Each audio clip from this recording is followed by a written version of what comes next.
আগের ভিডিওতে তোমাদের সঙ্গে শেয়ার করেছি শুশুনিয়ায় পিকনিকে এসে প্রথম দিকের কিছু কথা। এরপরে যাচ্ছি পাহাড়ের দিকে।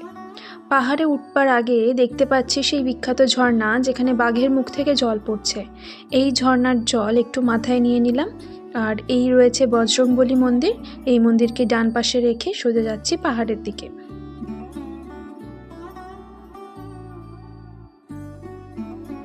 বেশি দূর উঠিনি পাহাড়ে, এরপরে যাচ্ছি নেমে। খুব জোর খিদে পেয়েছে, গিয়ে এবারে খেয়ে নেব। এরপর আমাদের বনভোজনে খাবার পালা চলে এসেছে। খাবারে ছিল ভাত, মুগের ডাল, আর ছিল পাঁচমেশালি তরকারি আর মাটন, আর সঙ্গে ছিল চাটনি, পাঁপড় ভাজা আর নলেন গুড়ের রসগোল্লা। পিকনিকের শেষে ছিল চিকেন পকোড়া।